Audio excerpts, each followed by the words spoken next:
Okay, so this, like you see his hammer he's got, or an axe, I guess. It's got a lead cramp. See, the bottom of the axe here is really dark, so that creates the edge of the axe. The top, there's a big highlight hitting the top, so I had to do a dark background against the top of the axe to create the top edge of the axe. Down here where the handle of the axe is, it was real light, so I got a dark background there and just faded it off. And so there's background throughout, but I make sure all those edges stick out by how dark or light I'll do the background. Didn't really need any background. Everywhere else is dark enough where, you can see some of these loose hairs here. You could do those with a real tight 3-liner, it'd be maybe a little easier, but that's all done with my mag. Just using the corner of the mag. Again, it's the wrong tool for the job, but it's the habit I fell into because of Tom Renshaw. Now, white highlights too, we could talk about everything at once, kind of, as I'm looking at these pictures. I've seen a lot of people go crazy with white, in portraits and stuff, and sometimes add a lot of white that isn't really in the picture. And Tom Renshaw always taught me the photo doesn't lie, So if you see white in the picture, then do it, And if it's not there, don't do it. If you're trying to have the tattoo look as close to the photo as possible, and you're going for 100% photorealism. If you want to stylize stuff, and like Robert Hernandez, he uses white better than anybody I know, and his portraits are just uber photorealistic, but they're also stylized. If you saw the photo and the tattoo next to each other, you can see how he changed stuff, But if you just look at the tattoo, and it's somebody famous that you're like, that looks exactly like them, a musician or whoever it is. But he'll sometimes, he might beef up the contrast and maybe leave more open skin, like the light sitting from a side, one side. Even though in the picture there's real soft gray tones in the lighter side of the portrait, Robert may leave more open skin than I would. If I see some real soft gray, I'm trying to put everything that I see in the picture in the tattoo. But there'll still be contrast. It'll be dark and light, but sometimes Robert will beef it up even more and leave stuff out. And then he'll also put white highlights in the end that aren't really in the picture, but they look fucking cool in the tattoo. It's going to look a little different than the picture, but it still looks like that person. So it's a piece of art. It's like doing a painting of somebody, a little bit stylized but photorealistic. Which I've seen a ton of really cool paintings like that. So, but back to me, I'm just telling you how I tattoo. I'm just trying to pretty much copy the picture, be like a human Xerox machine, somebody once said, So if I see white in the picture, I'll do it, and the white always ends up being in wet areas or metallic areas. But people's, in hair, and I see a lot of people put a white highlight at the tip of a nose, where a lot of times, this one doesn't have it, but sometimes that entire nose is shaded with different values of gray, mostly really light, and then there's that little circle at the tip of the nose, it's like open skin tone that I leave. I've seen people put white highlights in there, and I've seen people do it, and it looks great, But in real life, it's not really white like that. And if you look at the picture you're working from, these white highlights in the eyes are white. And if you look at the highlight in the tip of the nose, it's not as white as the highlights in the eyes. So I think if you do put the white highlight in the nose, it sort of takes away from the white in the eyes or white in earrings and stuff like that. Sometimes I think less is more with white. The less you use, the more that shit pops out where you want it to pop out, which is in the eyes. It's just one highlight in each eye. Look what a difference that makes, I did a little bit in his mouth there, and it was probably there in the picture. Stuff like this, horror stuff, that's the one time I may add a few more little spots of white that aren't in the picture because it's like a horror thing. If it's somebody's kid or something, I try to stick a little closer to the picture. And then zippers are awesome. Pop all those white highlights in there. It just looks fucking cool, you know. But you can see there's not much white. He's got some barbed wire in his head, so it's metal. So got white in there. But you can see it's really not a hell of a lot of white in here, but the white you do see really stands out because there's not white all over the tattoo. So that's just my theory. Like I said, there's no right or wrong way. Everything I'm telling you is just, it's my opinion, which could, half the shit I'm saying is probably not the best opinion, but anyway, everyone's different. If you guys want to know how I tattoo, it's, you know. Here's one of Rob Halford from Judas Priest. Any Priest fans here? Yeah. A couple, few, cool. Hell yeah. Okay. Now here, okay, this is a good one to talk about because this has a little more white than usual for a portrait for me. So this one, you know, he's got for one thing, he's on stage and he's sweating, you know. So this is the only time I'll put white highlights on the skin is if they're sweaty because they're wet. Wetness, the light hits wetness, it creates white highlights, you know. So that was in the picture, all that sweat, you know. So it actually looks like he's sweating, you know. A little bit in his lip there, his teeth. And then, you know, he's got metal studs everywhere what he's wearing, so it's metal, the light's hitting it. It looked white in the picture, you know. So, you know, and I love a lot of white highlights when it's there, you know, because white just looks cool. So, but you can see it's all metallic areas or wet areas, you know. And he had dyed blonde hair at that point. So that's the way it looked in the picture, you know. It's like his hair was, you know, the light was hitting, spotlight on him on stage. So this was all just fucking, you know, nothing there, you know. So I did a dark background to make the top of his head pop out. See back here, the back of his neck and stuff was light, so I did a little bit of a dark background here. And then his hair was dark here, so you can see I quickly just moved away from the hair. And then up here, as it got lighter, I made the background darker again. You know, and all around this right side was really light, so I got a dark background around really most of the tattoo, you know. Anyway.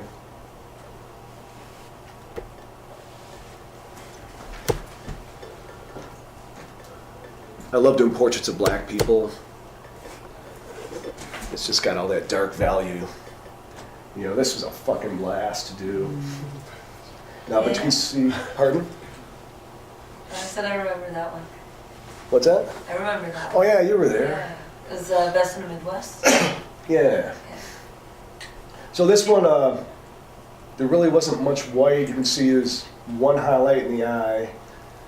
A tiny bit, and he's got an earring with feathers. And it's just a little bit of white up there.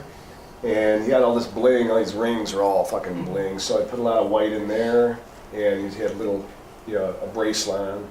So there's white in there, and that's it. As far as background, on the left side here, that's the top of his shirt. It's real, you know, like white or whatever. So I did a dark background. And then actually this is, the background I brought a little closer to the side of the face than I normally do, because it's dark here. So, but it's still light enough where you still see the edge of his face. So it's not too dark. I think if I went back and did this again, I would have lightened it up a little bit right along the edge of his cheek, so the cheek popped out a little more. So you could call it a mistake, you know. It doesn't look like a mistake. It's not like it's jacked up, you know. But I think I would have lightened that up a little more. Every single tattoo I do, there's mistakes, you know. And if you guys got to be the same way, because I don't know anybody who's done a perfect tattoo in their life, you know, where it's like every single thing is perfect. I couldn't do this better. There's little mistakes that nobody, even other artists, don't recognize if you don't point it out, you know. The client won't recognize it, you know. But in my head, you know it's your tattoo. And so there's the mistake in this one. But this is all so dark up here, you know, it just didn't need any background. Like I could have, this thing took so long. I think maybe I would have done a little more background if I had time. Just real soft, simple background, but it doesn't need it, you know. And down the road, he's gonna get other tattoos, so sometimes I don't wanna waste too much space with background when they have room to add on to their collection and stuff. So, but I do like some background. I always like some kind of background in a tattoo. It just finishes it off, you know. See a little bit of background against this feather because it's white, and then I just faded that off. And I'll show you one more, I know, with background. Oh, here's One a, tattoo of the day, remember? yeah. Yeah. Here's what I did of, this is creepy, self-portrait. Why anybody would want to portrait me, I have no fucking idea. But I got a bald head, you know, and so you can see where the light source is hitting sort of almost from the top, but a little more to the left, a slight angle. I'm looking down, so you can see the top of my head's really light, so the background, all around my ear and the head, I did a real dark background to make the head pop out. But then as I got down on the right side, right when you get to the eyebrow, is where it transitions from real light to real dark. So you can see my eye socket, it's almost black over here. The eyebrow is pretty dark as well.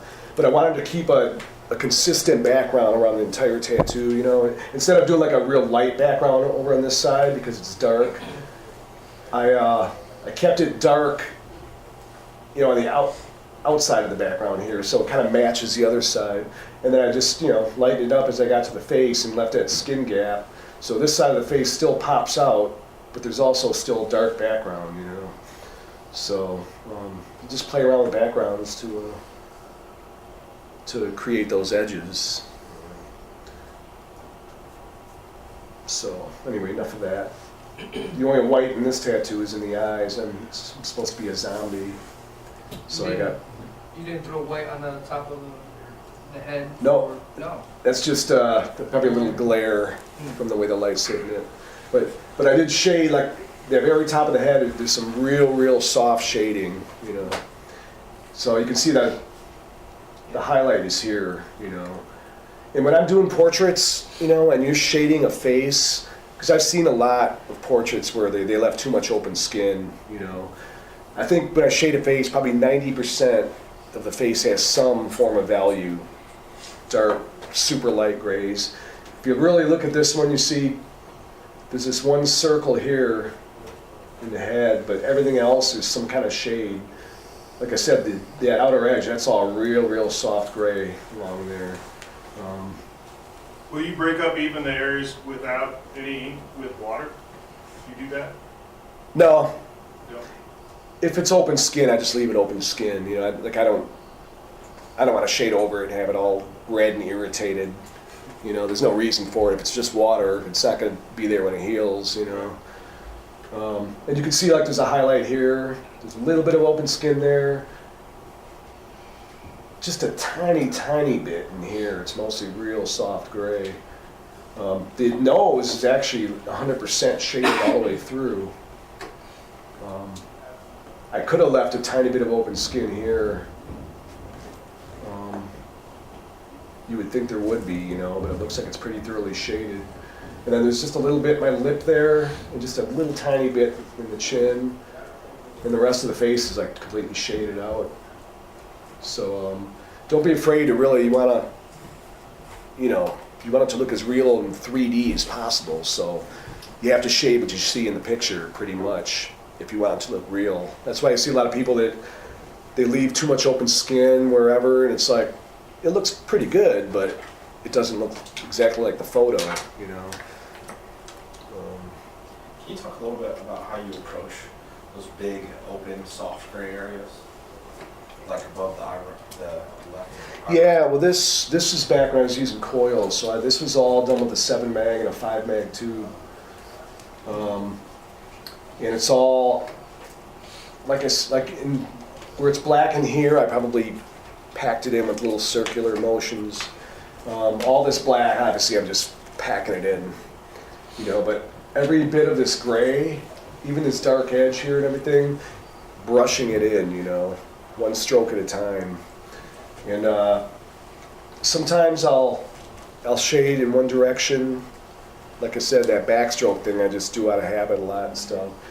And then shade it in a little bit, and then I'll turn, and not really a 45-degree angle. But it's because someone once asked me if I crosshatch, and I didn't know if I did or not. I never even thought about it, So I tried it. It's like actually crosshatching is kind of a cool, a good way to shade when you're working in that style, brushing it in one stroke at a time. So I'll brush one direction, and then I'll go and maybe, if I'm brushing this way, maybe I'll go like that or something. Sometimes I'll try to crosshatch at a 45-degree angle, but I'll just go in a different direction that I'm going, and until it looks smooth, pretty much. It's all just looking at it, and when it looks smooth, I'm done. But every bit of shading I do up here and everything, and like I said, that was all 7 mag, but it's just one stroke at a time, brushing it. And like I said, sometimes now I find myself going back and forth, like landing a plane and taking off again. So you're kind of going into the skin and out, and then back in the other way and out. Go in one direction, switch it up, go in a different direction, look smooth. Really, that's it. It's pretty simple, But I think when layering it slower, brushing it in like that, by the end of the tattoo, it's not all super red and dark and beat up, and it's better to get a picture of the tattoo while it's fresh, I know Andy Engel always talked about his tattoos are always really dark when he finishes, even though he works in the same style as me, But his stuff lightens up more. It looks darker when it's done, and it looks perfect when he heals. My stuff tends to heal almost as dark as when it looks fresh. I'm going to pull up a bunch of fresh and healed tattoos here and show you. But working slow like that, just, because I've shaded doing circular stuff sometimes. It's like, man, it's going in dark really fast, and I hope it's not too dark, There was a tip that Nico Hurtado gave that you could take a quick picture with a phone and then just turn it into without altering, just turn it into a black and gray and check your That's a good thing to, tones. yeah. Like just checking to make sure that everything is far enough away for your darks and your lights. Yeah. I've tried that just to see if it would work, and it does seem to have a better, say, help. I've never thought of that. Yeah. That could be. Because the phone doesn't care, right? Yeah. Right. Pretty good. I can see that. Yeah. I got a question. With the Cheyenne pen that you're working with now, are you cheating the ink? In other words, if you tone, like say on the side of your forehead there, and that's the gray it is, then are you cheating it and just feathering it out to try to lighten it, or are you actually dipping in with a mixed tone that you already have and working it up? When I'm doing what now? Like in other words, see on the head how it goes from darks to lights? Is Yeah. that all the same tone you started with, or you re-dipping and going back a different tone? Or you're just lightening up as you're going and kind of like, not letting him cheat it out? I'm usually lighting up as I go. Like I could be using a light tone here. This is way back. I was still using Pelican. This is an old tattoo. But if I'm using my Intent set now, this would probably be the light tone. This little chunk here on the right. And then as it gets lighter, I would probably have dipped into my light tone and then dip into my last cup, which is half light tone, half water, or sometimes, like up in here, this very top part would probably be dipping straight into the very last cup, which is half water, half light tone. Yeah, so like in old school days, you're not whip shaping. You're putting ink in, you're putting that color in. Putting it in, yeah. Yeah, it's not real fast whip shading, but it is, when I finish the very last part from super light gray into open skin, I'm really brushing it off in one direction, one stroke at a time. Really going in and then very slowly wisping out of the skin, To make shapes, do you ever, do a wisp and then do circles to actually make shapes? Like circles, the way that you know, turning, you know what I'm saying? Yeah. Like, instead of like kind of just like Oh, yeah, you know what? No, I don't. Let's say I'm shading like the nose.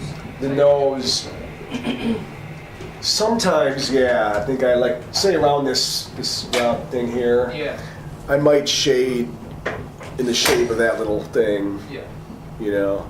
But sometimes I don't too. I know like the bottom parts of the nose there.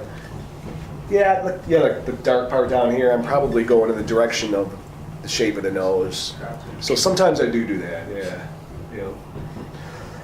Is there one part of your portraits that you have a harder time with than others? Like something that is harder for you to approach, like the nose or the eyes, or like a part that is hardest for you? It's all hard, man.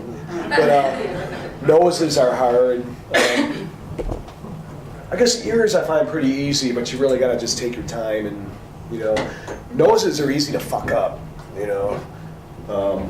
I've done noses that weren't perfect, you know. Yeah. And it's like, man, How about the finger? hands are tough to do. At the same time, I love tattooing hands, you know. Like, with me, this finger is exaggerated, but I'm a zombie, you know, so. But it is my finger. You Can know? you give me one?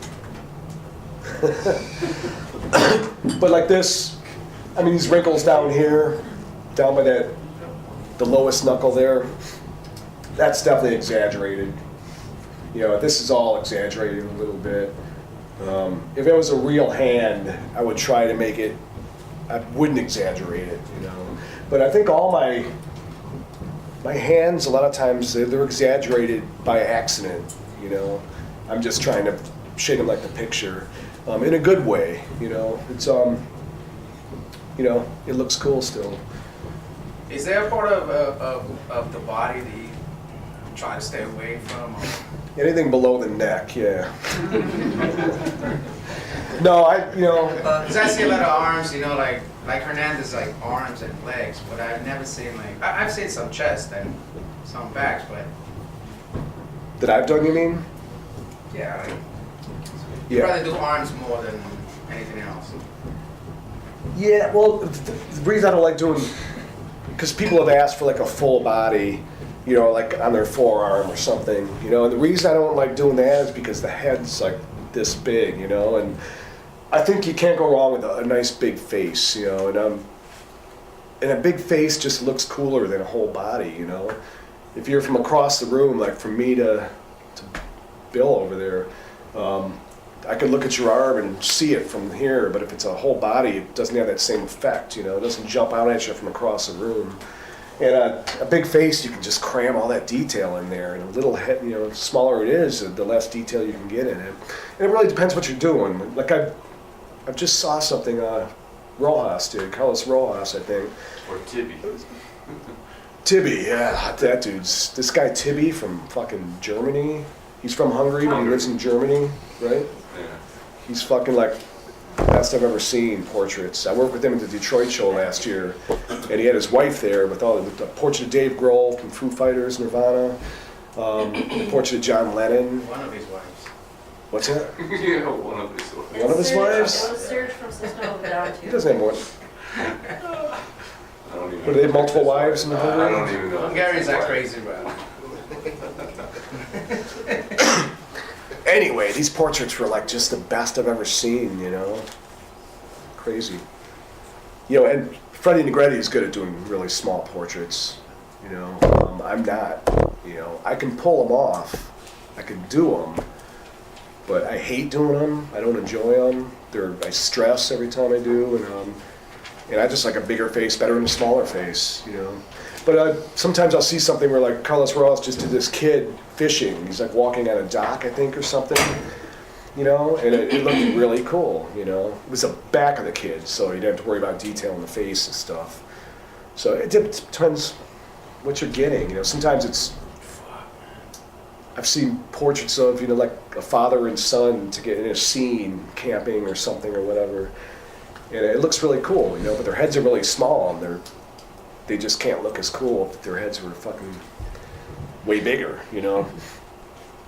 So I personally enjoy just doing busts of people, do the head, the neck, and then part of their. You always want to do part of their the shirt they're wearing or whatever they're wearing. I've seen portraits of just like a head that faded off at the neck, and it looks like a severed head, floating head. You really got to get some of that upper body to make it look complete. That's what I like doing. I remember Jack Rudy saying that, man. You can't go wrong with a big face.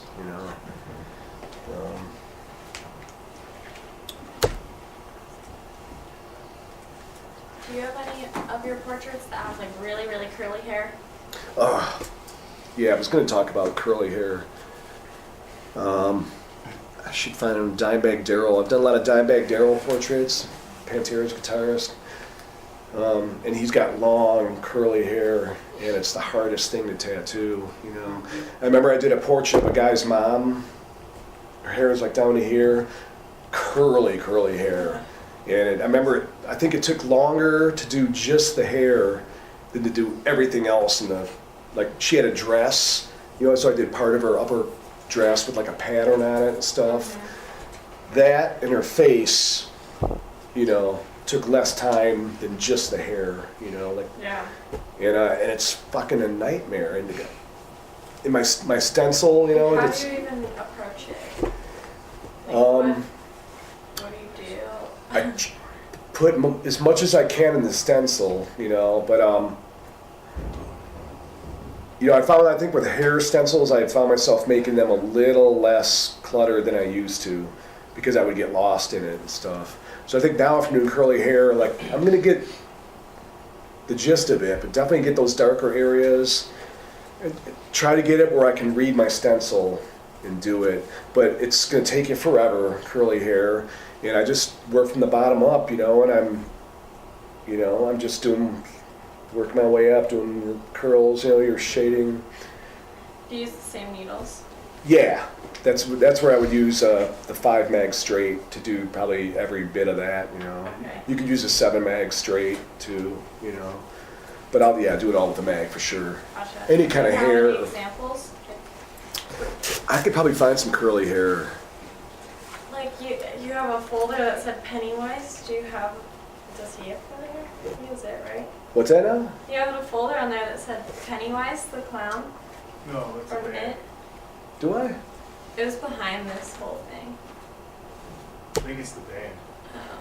In the top right corner. What the hell is that? Oh, it was going to be a tattoo of Pennywise the Clown, Oh, gotcha. and I didn't do it. I was bummed. I wanted to do that. Do you have a size limit or preference that you work with? Like a sheet of paper? Like that's kind of the average? Or? Yeah, well, I wherever the portrait's going on the body, I try to do it as big as I can on the body part I'm putting it on. A really good spot is if someone's going on the forearm, and if their forearm is open, this is the best spot on the forearm because it's flat. Right. It's a little wider compared to the top of the forearm, which, I got this demon head here. Because it wraps a lot more on top, so it's going to make that portrait look skinnier because it's like taking a piece of paper. Do you ever do the alteration where you stretch the actual photograph? So that No, it's- I've had friends, 3 different friends have done that, and I've always been scared to try that for some reason, man. But I just kind of live with the curving a bit. But I did this on Anita's arm Friday. So this one, she had pretty small arms, so it wrapped, but it's just the way it is. All that back hair, like it just on the arm, it looks more like that. And but I made sure the face, because the main part of her face is this. I didn't mind that wrapping, but I wanted to make sure this was flat in a flat enough spot where it didn't distort her get face all too the- much.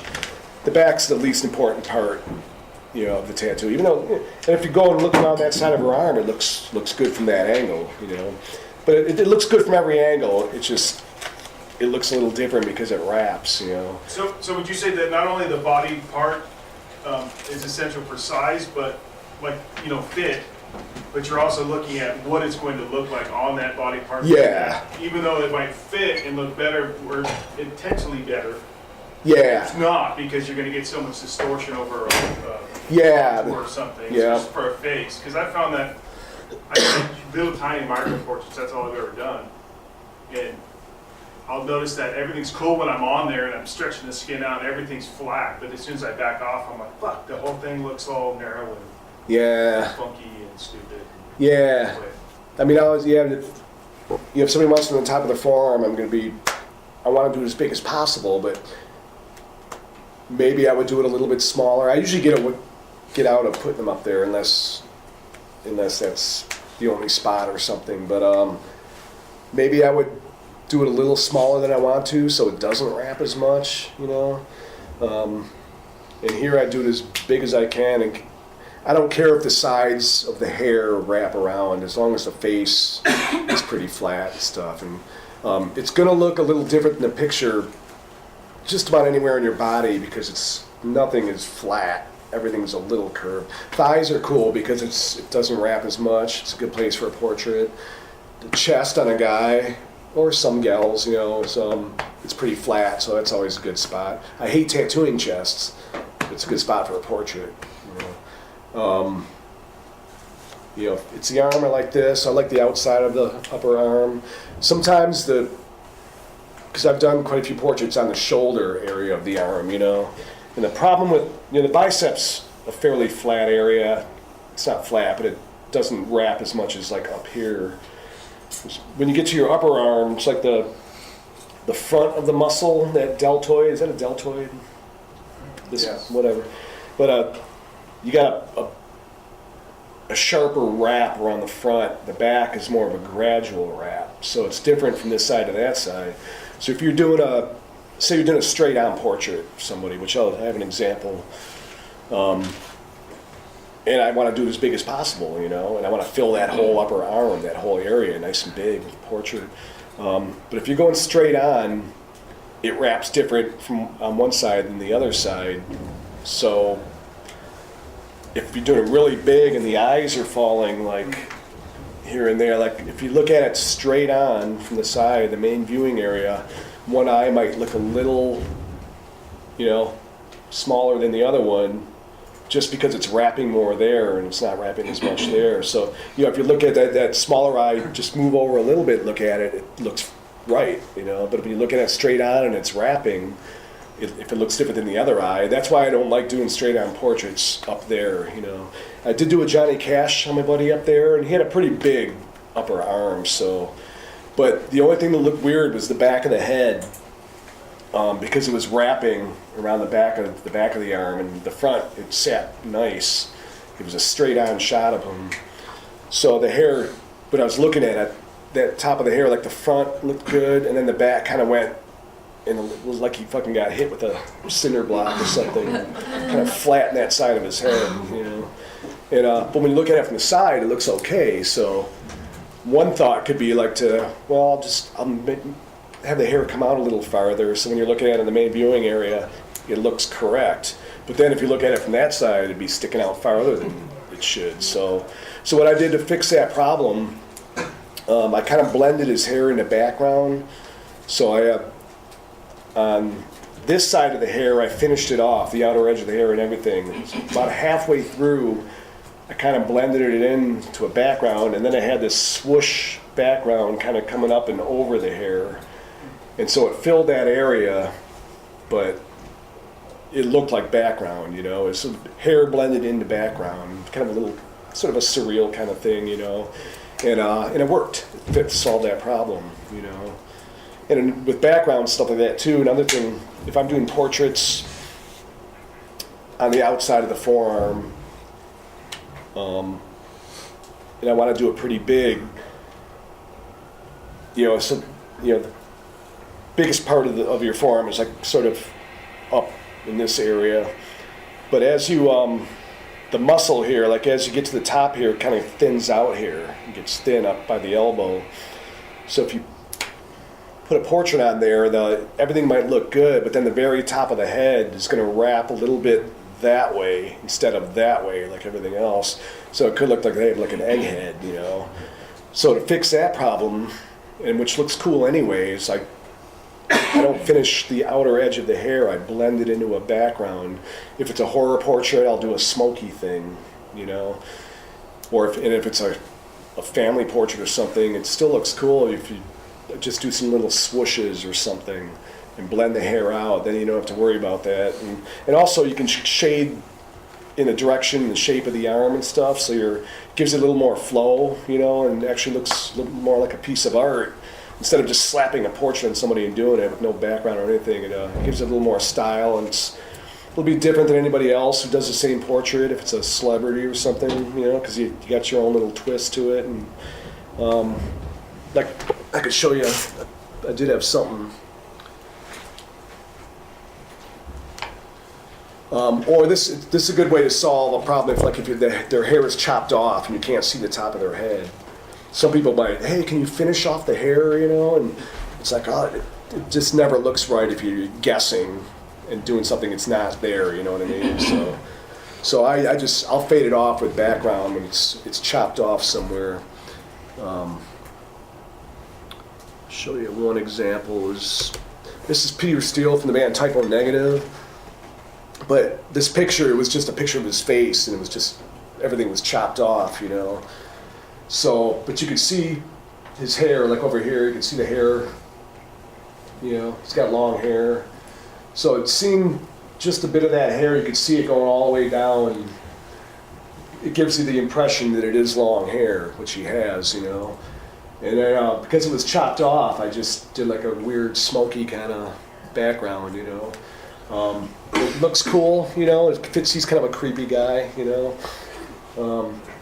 It kind of fit the mood of the photo, you know.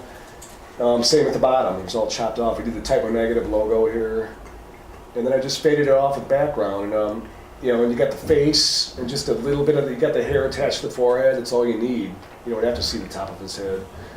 And, you know, you see his face, you see that he has long hair. Pretty much. It's not completely obvious, but this bit of hair over here kind of tells me that he has long hair, which he had really long hair. But stuff like that just, it makes for a more unique tattoo, you know. But this stuff, this was on our calf, so it just got a little bit of flow, you know.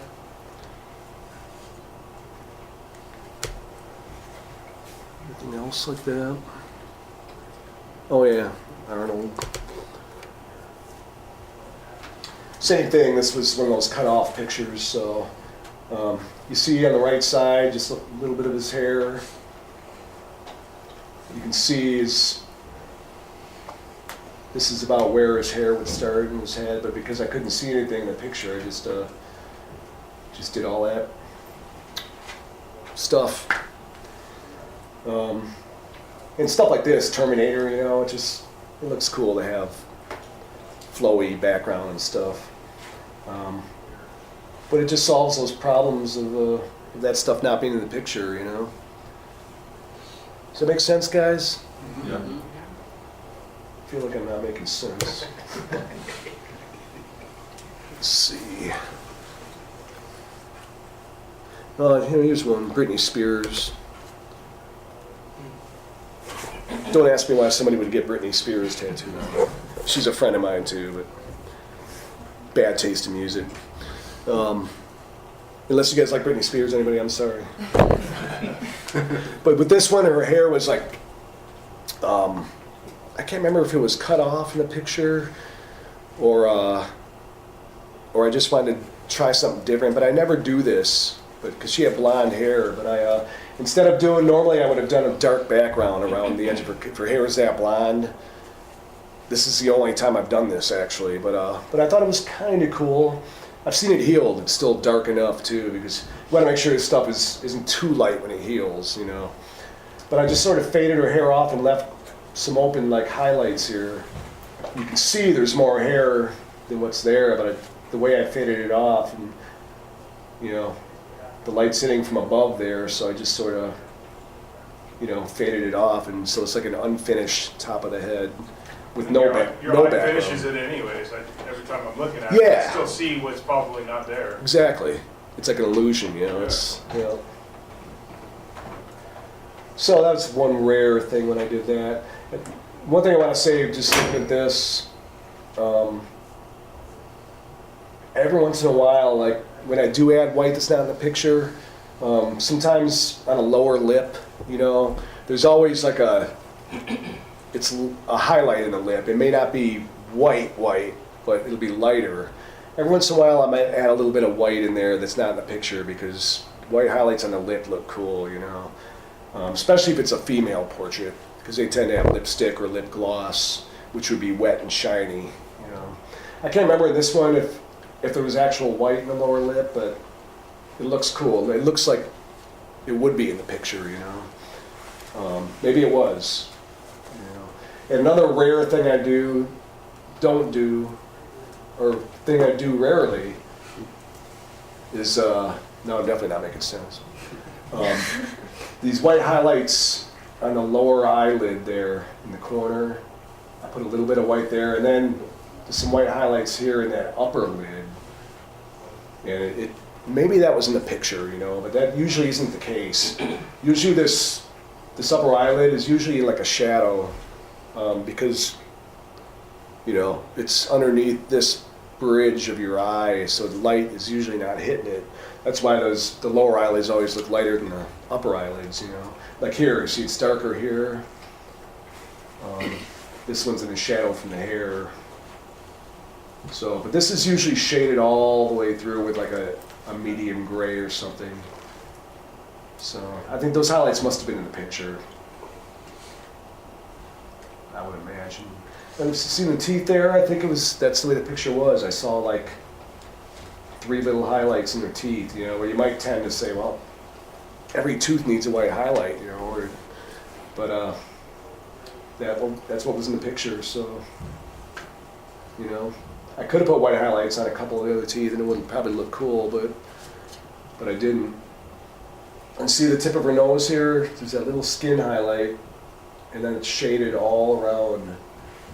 You know, I've seen people do portraits with the nose and they leave like open skin all the way through the nose because that thing's protruding. You know, you would think if the light's hitting it, you know, there's gonna be a highlight all the way down, not just on the tip. But usually in most portraits, there is shading, you know, all the way across the nose. Sometimes, like this one, sometimes there ends up being like a highlight here, and then there's shading in here, and then there's a highlight at the very tip of the nose. A lot of times when light's hitting from a 3/4 view, like the side of the nose there, sometimes there'll be a open skin highlight there, and then this side will be completely shaded over because of the way the light's hitting, which I could probably find something like that. Munster maybe? No, that's, not sure why I had him. You can see I did this background over here because the side of his face was light. As I got up here, I did some soft background. I was kind of tying it into another tattoo we had. So there's a little bit of background here, and then this side was all dark, so I didn't need any background. You can see the white highlights are just in the eyes.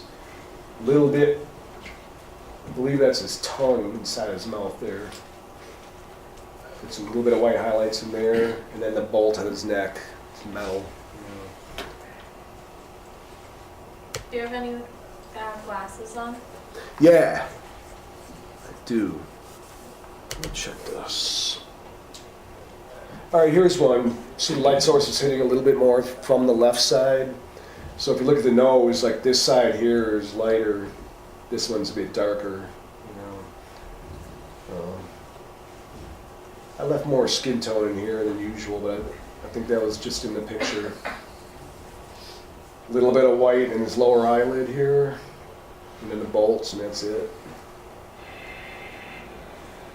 Oh, and metal. This is a metal staple in his head or something, so I put white up in there.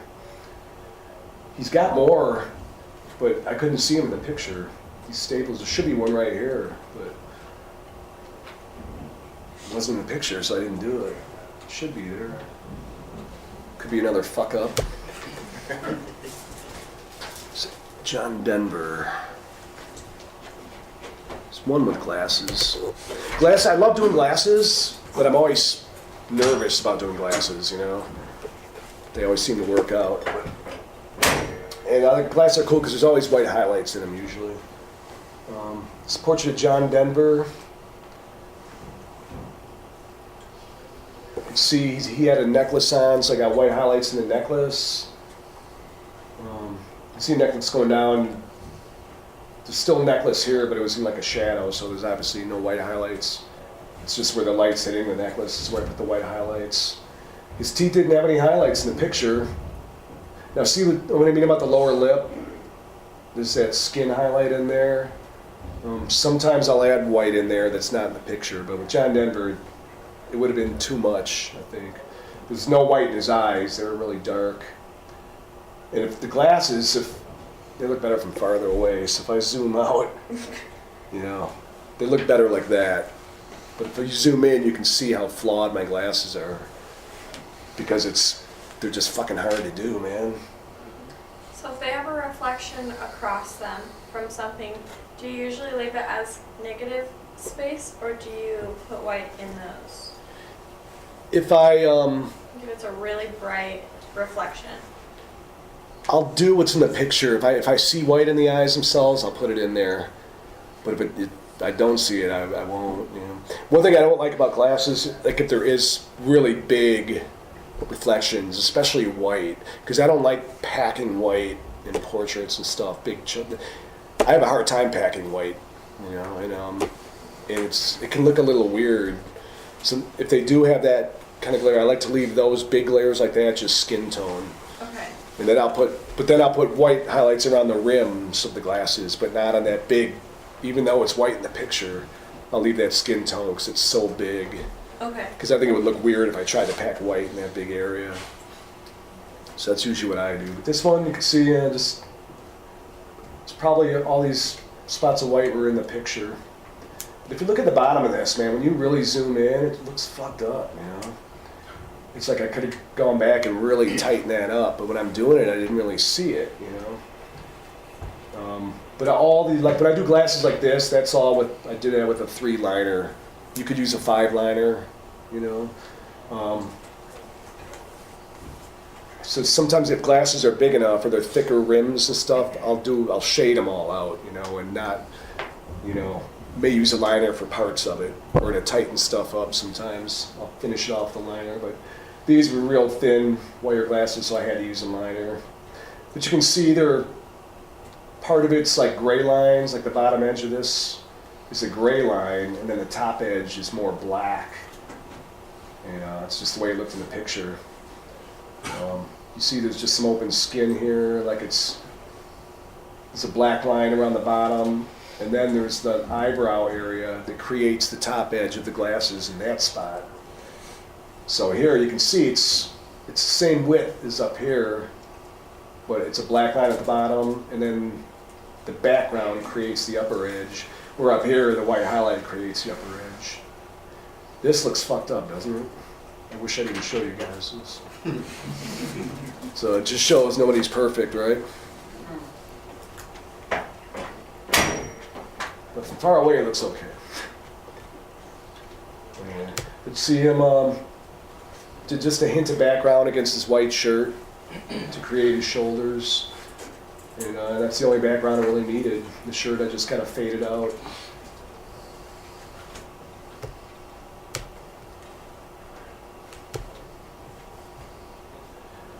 Heck, I got this one stencil here, and I just did this one like last week. Just to give you an idea of what my stencils look like.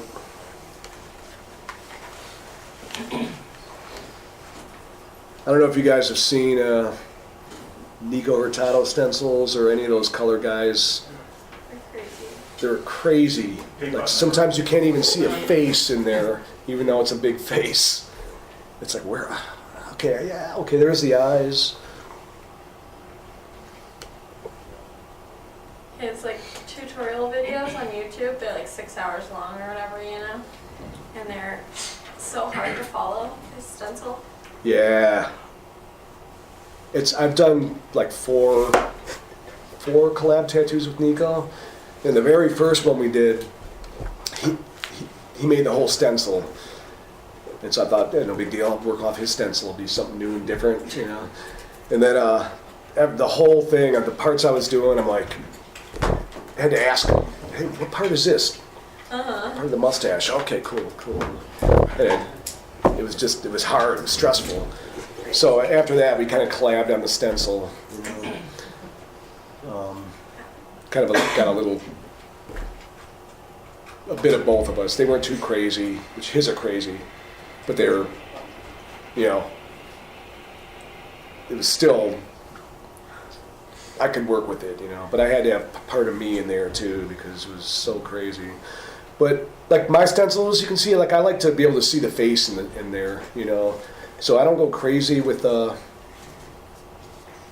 stencil like Nico does, you know, because he'll, like every little transition of value, he'll do solid lines, like he'll do like a little circle, and then where it gets a little darker, he'll do a circle around that circle, or it could be weird shaped circles, like little islands within islands within islands, you know, and there's all these, but he does solid lines. Like when I do a stencil for portrait, usually, I'll do solid lines like around the edge of the face, the outer edge, usually around the nose. I'll do solid lines around the outer edges of the nose, the nostrils.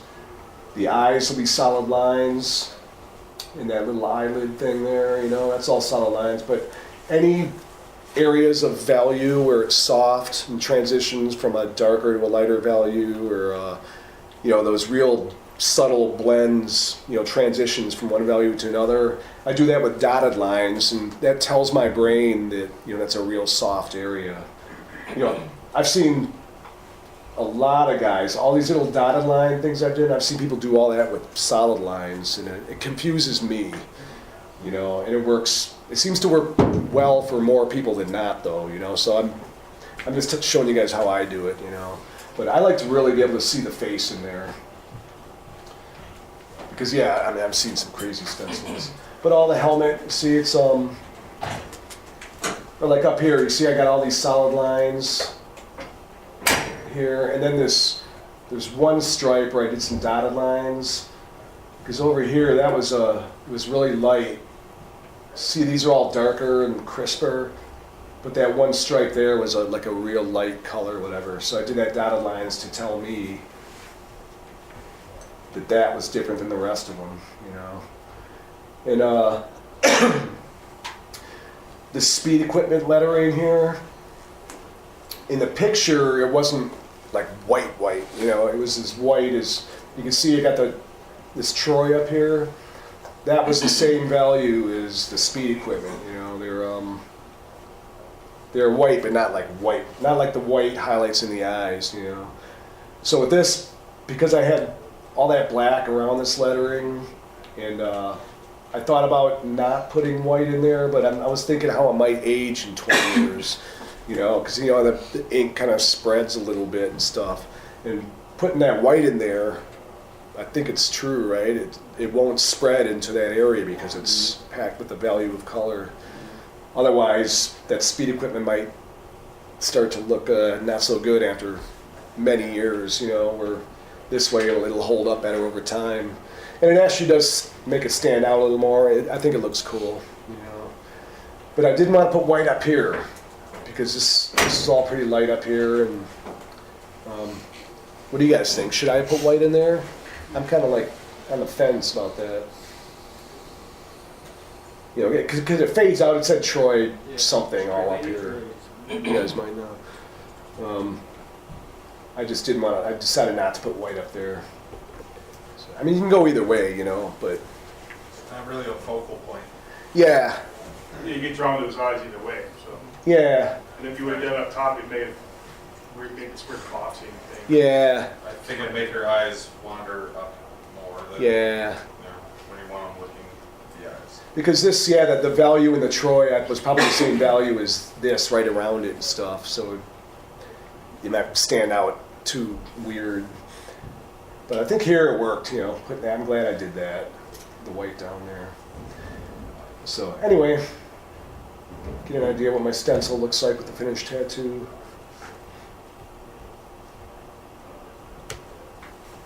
I'm going to show you guys some some fresh and healed tattoos. You know what? Let me talk about this. Okay, the DVD. You know, you guys can watch this, and you can just see me do an entire dog portrait. So get an idea. The bummer about this, because we filmed it last year and stuff, and I was trying to find somebody with really good skin, and so I talked to this guy, and it's like, you know, do you have good skin? And he's like, yeah, I got great skin, you know. And then his skin just sucked, man. But we filmed it and everything, you know, so we decided to roll with it. And I guess it's cool because you can kind of see how I approach a dog portrait with skin that gets really red and kind of dark, you know. So, but this is a tattoo in the DVD. And what I should have done, I didn't even think about this until like, I think right before I came here. I was thinking I should have got a hold of this guy and got a healed photo of this tattoo and put it in the DVD so you can see, because I know, I haven't even seen it heal, but I know it lightened up a lot because the background on this thing, I started off with probably this is my Intense gray wash set, so I think I used just the dark tone to start off against the dog. It looks black here because the skin got so dark, but I used a dark tone into medium into a light tone. Most of that's with a 15 curve mag background. Like I said, around the edges, well, you'll see in the DVD, I can't remember exactly what I did. I know I used that little 5 mag straight to start off the background so I could create those little hairs, negative space hairs, and then use the mag. But like all this on this side over here, like this is like a medium gray tone in here. This is a light gray tone right here. And it all looks like a dark, almost black gray tone, you know, so it's kind of deceiving. That's why I was really bummed about using this one for the, almost said, let's just scrap it and find somebody who really does have good skin, you know. But we decided to go with it. It's good, that's more real world, right? Yeah. I mean, that's what we deal with on a daily basis. It's Yeah. not big dehydrated people who stencil looks like Yeah. on a orange. And we all get that skin, you know. It's Yeah. You're just like, could be a tattoo you're really excited to do, you know. And And then you're super bummed immediately. yeah, you start and they flare up red, and you're like, it's gonna be one of those days. It's a work day now, not a fun day, you know. So, but you can see, you know, as far as whiskers go and stuff, sometimes I put white in there, sometimes I don't. Sometimes even if they're not really white in the picture, sometimes I'll put them in if they're really thin, and for that same reason, I want them to age okay and stuff. But with this one, I put white in some of these whiskers to make them pop out, and otherwise, you know, these in 20 years, who knows what they would look like. But with a little bit of white in there, they might hold up a little better. Make them pop out a little more. And then the white in the eyes, you can see it's okay, this chunk is skin tone right here, the white of the eye. But this is actually white ink. It's kind of hard to see from this picture, but so those 2 chunks of white are solid white. I think I had some white in this sliver here and a little sliver of white there. This eye really only had the one big highlight. But this is skin tone right here. It's hard to tell. Whites of the eyes, I rarely put white in there unless there's like a little white highlight on there or something, but never fill like the white of the eye, never pack it with white because, you know, I'll show you some other portraits and zoom in on the eyes and stuff. A little bit of white in the nose here, a little bit on the lip there, a little bit in his jowls down there. Like this chunk of shading at the very bottom here, that was a lot lighter than it looks. He got so dark. But you guys have all dealt with that, you know. That's where the phone works, just as a reference. If you take a picture of that, for some reason it picks up the actual tone and shows you. I'll have to And try I don't know that. how it works, but it does. It's like beyond what your eye sees. I'm gonna try that. Yeah. Just upper the contrast on it. No, don't. You don't. That's what you don't want to do. You don't want to play with it. You just leave it as is, and it shows you what's going on compares here. You're just using a filter or what? Yeah, I just use the regular black, just use the brand, I go to my I don't like keep any, but I just use that, and then I hit their black and gray filter, and look at it, and then turn it off. Give it a shot. Yeah. Here's an example of two different types of skin. And I just did both of these just a couple days apart from each other. Because sometimes I get in there and skin's getting like really dark looking and red. It's like, man, could I have got a bad batch of ink or something from intense? But that doesn't happen. And then I'll do another tattoo and go, no, it was the skin, of course, you know. And so this is both, and they were a couple days apart with the same set of ink, so I know what I'm using. It's the exact same set, you know. Different people? Different people, yeah. So the Boris Karloff on the left here, this guy's got great fucking skin, man.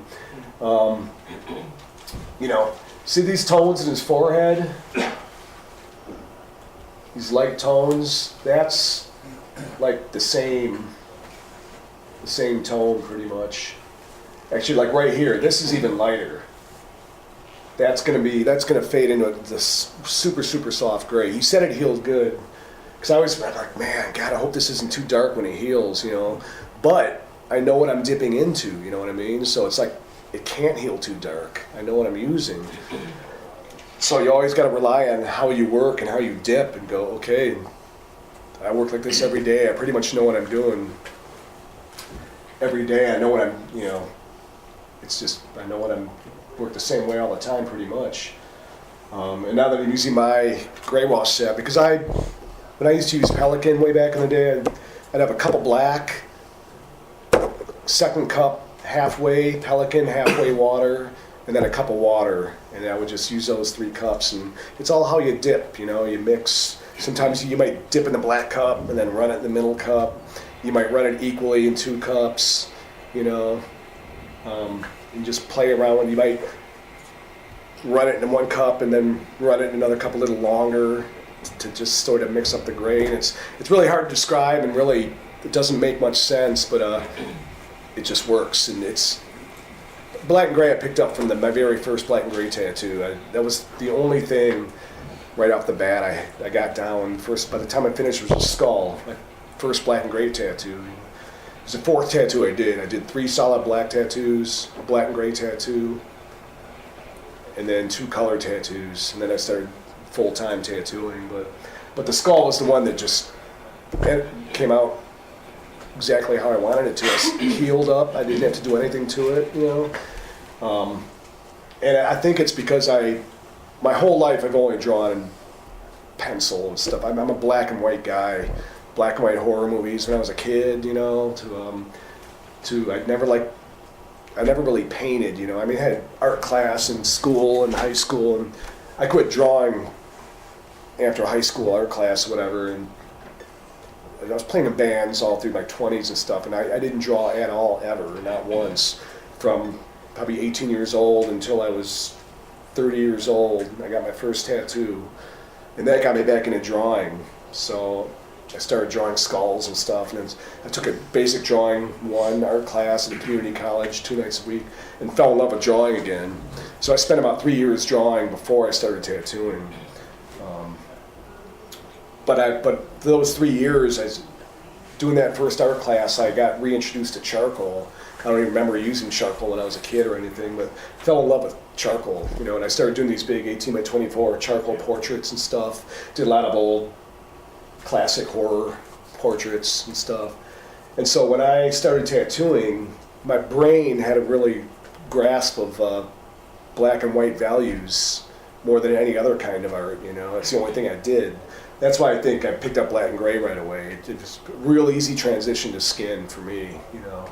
Everything else was harder. Outlining, it's still hard for me after 19 years, you know. I can outline, but you know, it's one of my least best qualities, I think.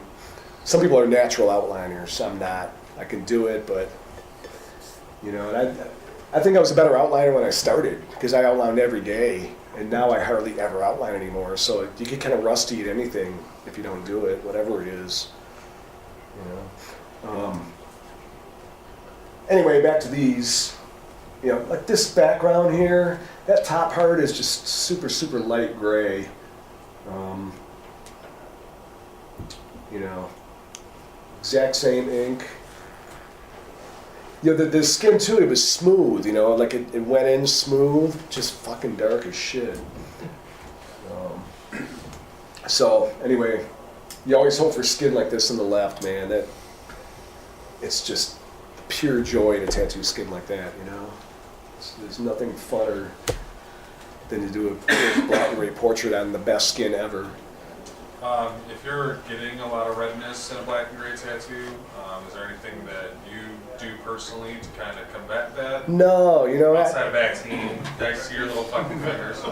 I really don't. Outside of that, No, you know, and someone was just telling me, yeah, Bactine takes some of the redness out. And I barely use Bactine. I had, you know, I always have some stuff, but I never use it unless the client's really in pain, you know. It seems like the way I work and stuff, and people seem to handle it really well. I never have to use numbing stuff. You know, I just tattooed a guy in Dallas a couple weeks ago, and he brought some numbing stuff I never heard of, and he was using it before I even knew he was using it. He had, and then he told me, it's like, oh, I'm like, you know, you've used this stuff, you know, is it okay? I'm always leery about numbing stuff, because I've seen stuff heal weird, I've seen it change the skin a little bit, you know, in just weird ways. And when I finished, I couldn't even get a picture of it, because all his little hair follicles were like it looked like he had permanent goosebumps. And I think it was the numbing stuff, like the goosebumps that wouldn't go away, you know, and it wasn't cold, it was hot in the room we tattooed. I'm thinking kind of more like, do you adjust your style, or do you lower your voltage, do you back needles off a little bit, or change anything you do hand motion wise? You know, yeah, a lot of my stuff doesn't get real red because I think of I run my machines really pretty slow, and I tattoo pretty slow, so it doesn't traumatize the skin so much.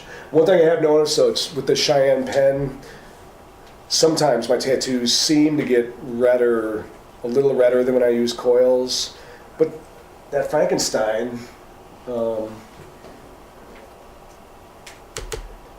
know, he didn't get red at all. He just had that skin, you know. But for some, I could be wrong, but it seems like my tattoos get a little bit more red than they used to in general. Not all the time, like in the case of Boris here. Other than that, you know. But then here's a. But no, there's, yeah, as far as like, say you want to get a picture at the end of the tattoo and it's really red, I've heard Bactine could take a little bit of the redness out. I remember Brian Everett years ago saying that Noxzema helped take the redness out at the end of the tattoo. I've never tried it. I've never tried anything really. Witch hazel. Witch hazel too, yeah. But personally, I've never have really like to take the redness out to get a picture. I've never bothered with it. This was a guy with great skin, man. This guy did not get red, and I mean, these aren't. I don't Photoshop stuff and change it, you know. Every once in a great while, if somebody gets really red, I may go in Photoshop, take the saturation and bring it down just a little bit. Just take a little bit of the redness out. I still leave it red, but it's not tomato red, like that really bad skin, you know. That Joe Strummer I showed you next to the Frankenstein, I think I did take a little bit of the redness out of that one, even though it still looks fucking red. The Boris Karloff I didn't touch that thing, you know. But most of the time I try not to. I don't like, I see stuff sometimes that you can tell somebody photoshopped it, the tattoo. It's really saturated, really, just, you can tell they did something, they altered it somehow. You know, you want to, it's kind of false advertising, I guess, you know. So this picture is as is, man, that's the way it looked, and I got a picture of it healed about 3 months later, I think, and it looks almost the same, you know. You can see like in the forehead here, it just lightens. I might lighten up 20% from what it was, or less. see, but my intense set I use, stuff feels darker and richer than when I used to use Pelican, you know. So sometimes it just, I see some of my older Pelican stuff, and some of it still looks good, and then some of it looks like it lightened up over many years, you know. But with this intense set, it's just a little richer after it's healed. So you can see it just lighten up a little bit. But that's an example of really good skin. This guy's got really good skin too, even though it's,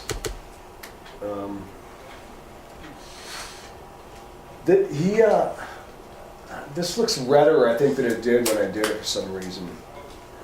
And then I got a heel picture. This I took outside, so it's a little bit washed out compared to this, which was taken in the shop.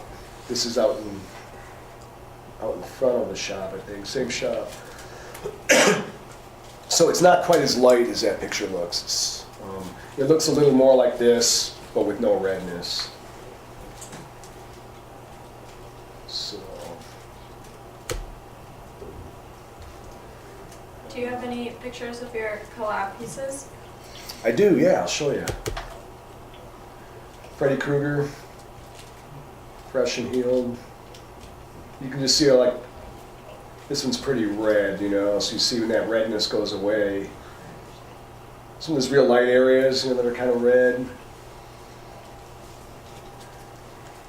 Just looking over here, they're there if they just soften up and turn into the soft gray they're supposed to be, you know. So whenever stuff gets red now with me, I know if I'm dipping into my light tone, I know what it looks like when it heals, you know. So if it's getting really red like that, I'm just like, don't worry about it. When it heals, it's going to look good, you know. The way I used to work with Pelican and stuff, it was like, it's all guesswork the way I'm dipping. I had it down, you know, I did it for a lot of years, but I still don't know exactly what kind of tone I have. I'm just judging the way it looks in the skin, because the way I'm dipping it, it's not exactly the same every single time I dip, you know. But using my stuff, I know it is exactly the same. And, you know, I'll dip into my, but when I use my set, I'm using, it's, you know, that dark, medium, and light tone. I'll do a dark tone. If I'm blending from that dark tone all the way through to the lightest tone, I'll work with the dark tone, and then I'll mix dark and medium tone, and then medium and light, and then light, and then light and extra light, and then just extra light. You know, there's that whole, you gotta do the in-between mixes. You can't just go dark tone, okay, and then medium tone, and then light tone. You gotta get that in-between stuff by dipping in 2 cups at the same time. Like you're blending in color? Yeah, Yeah. same thing, yeah. Same. I got a question like that. When you were talking, she was asking about curly hair technique and working, and you like to work from the bottom up. So if you do all that dipping back and forth, once you get to the top of the curly head, are you know what I mean? Like, are you finishing it totally from the bottom up, like on a curly head, going back and forth, or are you doing mainly all your darks and then going back and finishing up? I'm pretty much finishing it up as I go, you know. So you're rinsing and cleaning and working that whole. You know, curly and head that's up. one thing, yeah, I was gonna mention. I rarely rinse in between whatever, unless I'm going back and hitting this area of solid black. I'll rinse it if I'm going back into a gray or something. But when I'm using a dark tone and stuff, I kind of try to work until I get most of the ink out of the tube. But I rarely rinse before I move to a different tone. Like, I could go from a dark tone to a light tone and not rinse in between, you know. And I feel it out too. I make sure I don't pound something in a real light area. But I don't know, I just, for some reason, maybe I should rinse a little more. But it's never seemed to be a problem for me, you know. Yeah, it's a good question, you know, because it's usually when I'm using black is when I actually do rinse. But I'm always rinsing, like when I use my liner, every time I use it throughout the tattoo, I rinse it real thoroughly and try to get all that black ink out of there. Because I am going back in with white highlights with that needle, you know. What I should do, but it's never been a problem, you know, just have a brand new liner to put the white highlights in so you don't have any black residue in there. But I feel it out. I'll, do the white highlights. If they look like they have a little bit of gray in there, I'll rinse the fuck out of it some more and stuff. But, and it, never have a problem using the same needle, for the white highlights at the end. When I'm doing eyes and stuff, I'll do these eyes with that 5 straight mag and stuff. Probably 75% of portraits I do, I'll go back in with my liner and tighten up the outer edge of the iris, If it's a big enough portrait, sometimes I can do the whole eye with the mag, even the pupils sometimes. But if it's like your average size portrait or something, I usually do the pupils with a liner, just pack that little, just use a liner, man, it's the right tool. Tom Renshaw got me into, because see those pupils there? Tom would do that with the corner of his 7 mag. He still does it that way.